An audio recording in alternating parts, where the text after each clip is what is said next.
Ministry to family is multifaceted ministry. And when you minister to families. Ministry to family is multifaceted ministry.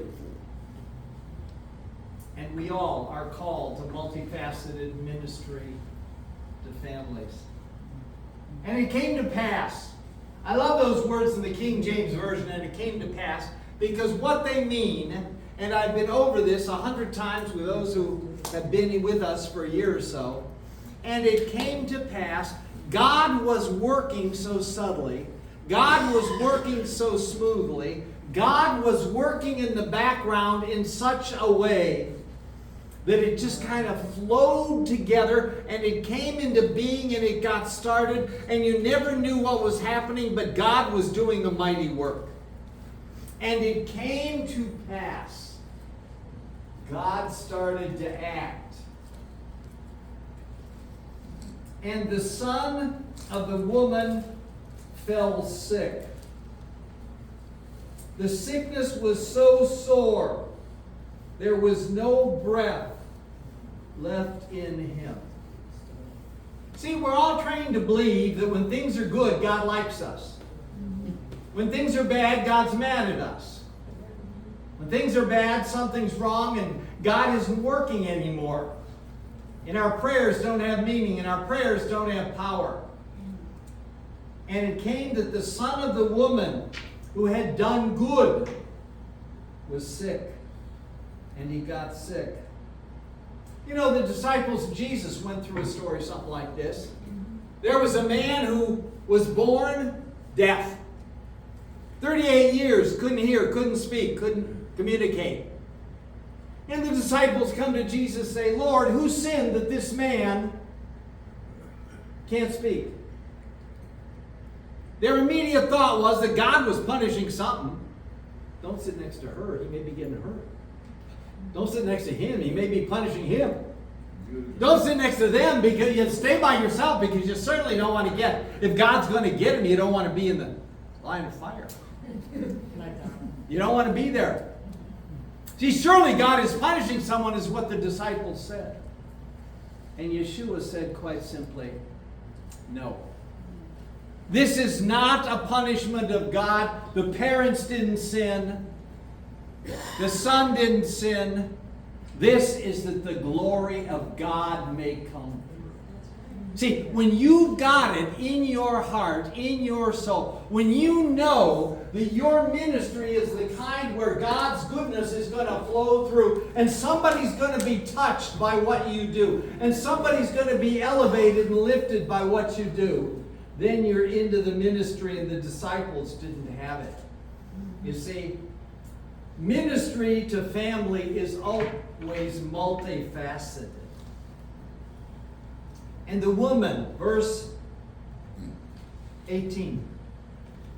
The woman says to the prophet, what have I to do with thee, O man of God, that thou call my sin to remembrance? I like the King James Version. What have I done that you call to remembrance my sin? I want to ask you, what can there possibly be in the conception of this child that was so sinful that the woman thought she was being punished because of that? And if you look at what's going on in our world, if you look at the number of abortions, if you look at the number of family wars, family fights, one member against another, you look one against another, you suddenly recognize this woman thought it was something that she had done. And why did you, O man of God, why did you call to remembrance my sin of conception against my son? I was doing okay when I was alone, but now I've got problems. And then we get to ministry. Then we get to the ministry that interferes with your life. Then we get to the ministry that interferes with your peace. Then we get to the ministry that changes you, because God has to change you if He's going to use you to help somebody else. If God's going to touch somebody through you, He's got to move you and make something happen. If God is going to work, He's got to do it through His people. And He says quite simply, give me thy son. See, that's how ministry works. You got to bring people into your life. You've got to take people and pull them in. You've got to have them come into your life. And you've got to take their problems. You've got to take their hurt. And you've got to take their dirt upon yourself. Lord, I didn't really call on this. I didn't really decide that I wanted this. All I wanted was just to sort of show up and then go home on my own. Give me thy son. Give me thy problem. Give me thy difficulty. And he took him out of her bosom. Wow. He took the problem of her heart and he carried it with his heart. That's ministry. Ministry is always to families. It's always to broken people. It's always to people that are separated. And he took her child, her love, her problem out of her heart, and he brought it into his heart. You see, that's what it's talking all about in the text. Ministry to family is multifaceted because you're always dealing with more than one. You're always getting it going. And he carried him up to the loft. That's the hardest part. When you pick up somebody and you pick up their problem, you got to carry them up. Do you realize how easy it is to get dragged down with somebody? I listen to so much trash from so many people. I have so many people come into my life and they give me so much stuff and they give me so much bad advice. They give me so many problems. They give me so many hurts and they give me so much stuff that if I listen to all that, if I absorb all that, if I try to carry it, I go right down to the sewer. And I'm no different than you. People love to dump negative stuff on you. People love to pour their hurt on you. They love to put their dirt on you. Did you hear about so-and-so? Did you hear about this? Did you hear about that? No, I didn't. By the way, I don't want to. God didn't call me to minister to that, so I don't plan to pick it up. God's given me plenty of things that I'm going to minister to, and when God gives me something that I'm going to minister to, I want to lift it up to the loft.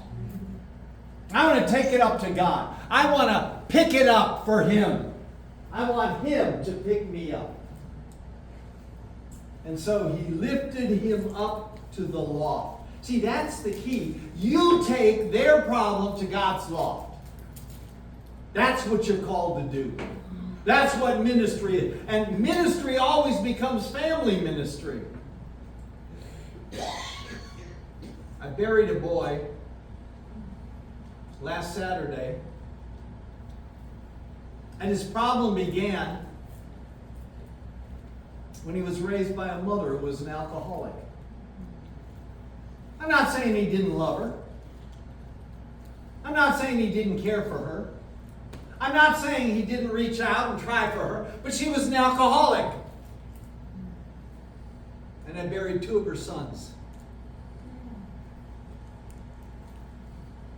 who were alcoholics. And carry him up to the loft. When you get a problem, you take it up to God. You don't go down to the problem. Where he abode. See, you abide in God's loft, and you abide there, and then you take them where you go. And he laid him upon his own bed. Do you realize how personal that is? He took this boy, this woman's problem, this difficulty that she had brought to him, and he laid it upon his own bed. Now, where's he going to lay? Where's he going to sleep? How's he going to get any rest? He ain't. How personal is ministry? Ministry to families is multifunctional, because you're dealing with a whole bunch of things and a whole bunch of people at once. And so he took and he laid him upon his own bed. Wow. Verse 20. And he cried aloud unto the Lord, O Lord my God, why hast thou brought this evil upon this woman that I sojourned with? I like the King James. I like the word sojourn. Did any of you sojourn? Sojourn has nothing to do with sowing. Sojourning means you travel together. You're going down a rough road and you're going together. It means that you're moving down a rough road, you're moving down a difficult way, and God brings somebody with you, and God brings people together, and God creates a community, and God brings a family of God. He brings people together, and He sends them on the journey together so that they can be blessed by Him. And one can lift the other, and the other can lift the one. And God, why? This woman that is sojourning with me, this woman who has helped me with my ministry, this woman who has fed me and given me a room, why did you slay her son? See, it's quite clear, it's quite simple. Sojourning together. It's interesting because tomorrow morning I've got a meeting of Restoration Destination. I'm the chairman of the board of Restoration Destination. And we have 57 duplexes out in Pahokee where we have ex-sexual offenders from prison that nobody else will house, and we house 57 duplexes full of them. And we had an interesting thing because we had a management. We had somebody who's got a master's degree in management come and try to help us manage. And try to help them manage. And she came and she talked to all the 57 houses full of people. And she talked to them. Then she brought all us board of directors in so we could tell her the way it was. She brought all the board together. And she talked to us. And you know what we discovered? We discovered that we were there thinking they were going to sojourn with us forever. We thought they were coming to stay with us forever because there was nowhere else they could go. They had been cast out by everybody else, and we thought that they would stay with us at Restoration Destination forever. We thought that we would create a place where they would go. And we were finding out that people came in, we got them jobs, we got them food, we got them connections in the community, we got things, and then as soon as they could, they would take all their money and they'd go live somewhere else. And she found out that we thought that they were going to stay with us, and they all thought they were coming for as quickly as they could because they wanted to shed the past and be done with that, and they wanted to move out into the real world and the real life. And we and they had totally different views of where they were going. When you have ministry to families, it's usually different. What everybody is expecting, it's multifaceted what you're doing because your God is the most He absolutely created creation with such complexity so that all the pieces could fit. And He pulled in. And there we are thinking how we have failed because everybody's leaving us. And they're all thinking how successful they are because we've lifted them and lofted them till they're going out into the community. Do you see? Multifaceted what God is doing. And we weren't wrong. And they weren't wrong. We just were sojourning in different directions. You've heard of the man who didn't know whether he was coming or going? Well, we were that fella that didn't know whether we were coming or going. Now I like this next part. This next part's really good. You'll love this next part. Because the next part says, and he stretched himself. Nothing like family ministry. Nothing like God's call to ministry to stretch you. You think that you're working with all your potential until God starts pulling on your arm. You think that you've got it all covered till God stretches the other way. You think that you're moving as fast as you can till one leg starts to go and then the other. Do you see? God is constantly stretching you. It's like a baby who crawls. Every time a baby crawls, that's why their dupka is so close to the ground. They can fall without getting hurt. I mean, how much hurt can you get when you only fall that far and you land up to, all your fat? The baby goes that way. And every time he falls, every time he moves, every time he pushes, the baby stretches. I want to explain to you what getting old is. You lose your stretch. You don't stretch anymore. God, I used to be really flexible. When I was a wrestler, I could put this leg around my neck and bring it down to here. Now I can't even bring it up to here. You see? And God took him in his ministry and he stretched him. And a lot of you think you've been stretched enough. God, I think you've stretched me too far. I want to explain to you that last one was just too much. And then God says, whoops, got to stretch you again. Second stretch. Second stretch. Second stretch. God, I really think that's all I can do. I think that I have ministered as much as I can minister. I think I've learned. Third stretch. Third stretch.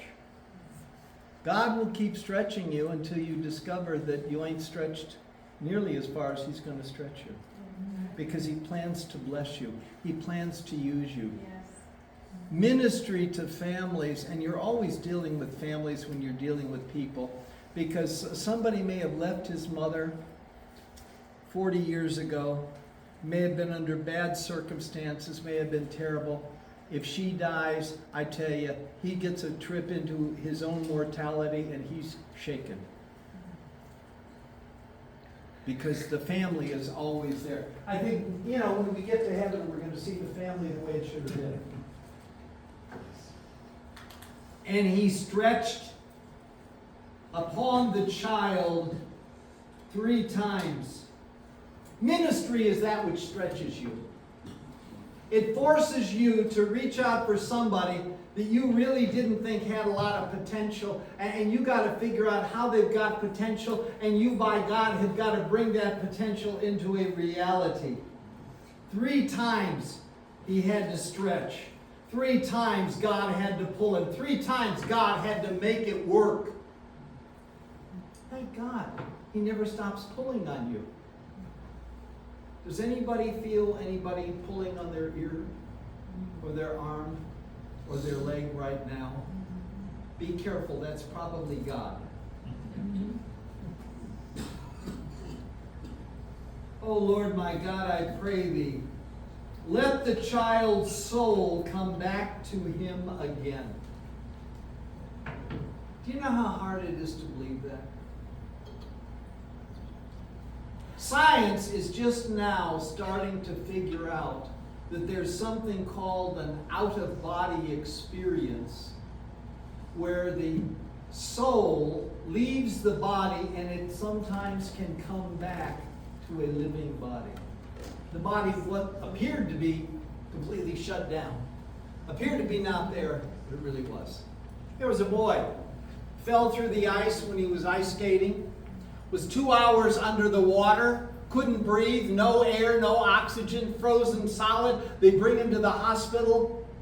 Boom! He pops up 2 hours later, not a bit of damage.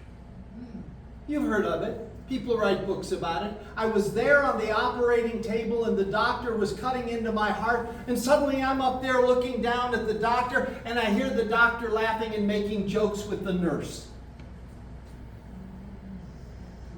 You know, I was warned long ago. When you go to visit somebody in a hospital, be very careful what you say, because the last thing that shuts down is hearing. And so if you say some funny stuff, you know, I was warned in the seminary, thank God. When you go to a hospital and somebody tells you, I've got this terrible, terrible lump right here. Oh, my Uncle Joe had one of those and he died. Don't say that. He's not interested in your Uncle Joe. Don't say that. Half of life is what we learn not to say. I had a really interesting discussion with a dentist about a month ago. I said, is there a course in dentistry school where they teach you not to say whoops? And we had an interesting discussion on that. I'll bet you do a really good job of not saying whoops. I said, I feel a lot more comfortable when you never say whoops. Ministry is like that. Ministry is touching, because you're dealing with people's hearts and their lives and their family. When the child's soul came back to him, they're just starting to discover what the reality of the human being really is. They lost it at Noah, and they haven't figured it out yet. What a change. Lord heard the voice of Elijah, and the soul of the child came back. Notice it says, the Lord heard the voice of Elijah. See, I think a lot of us don't take this seriously. We are called to speak to God. We are called to speak in the air. We are called to speak and cause air to vibrate and air to move. We are called to move the world around us with that which we have. We are not called to think about it, to wish, to will, or to hope. We are not called to meditate. We are called to speak. And the voice of Elijah, God heard, and he responded, and the boy came back with his soul. See, always pray out loud. Always pray to God. Always speak, because God is waiting to hear your voice. That's why he created you. And he revived. The child revived. There is a difference between resuscitation, which is what doctors do, and resurrection, which only God can do. In resuscitation, they get the old chemical machine going again. Still puffing, still panting, still can hardly move. But in resurrection, you get a whole new thing spiritually. Amen. From top to bottom, from in to out, from front to back. You get it all redone. And Elijah took the child and brought him and returned him to his mother. It's interesting because I heard a preacher called Mark Sharona.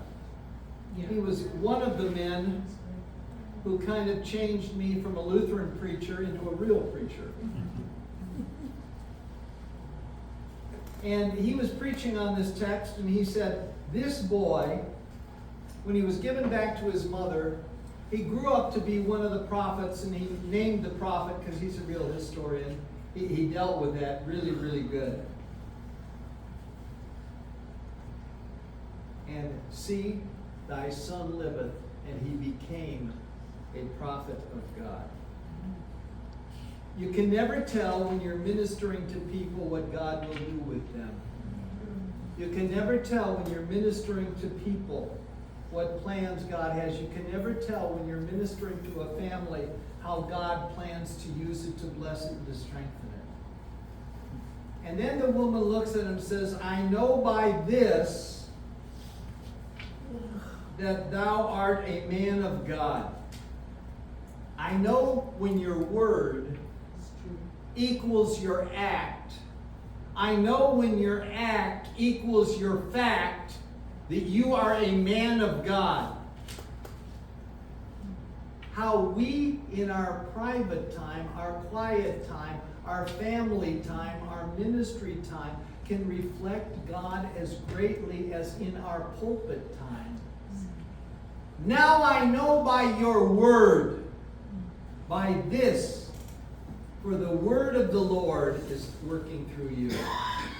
And I think that's why we're here at Shabbat, because we want the word of the Lord to work through us.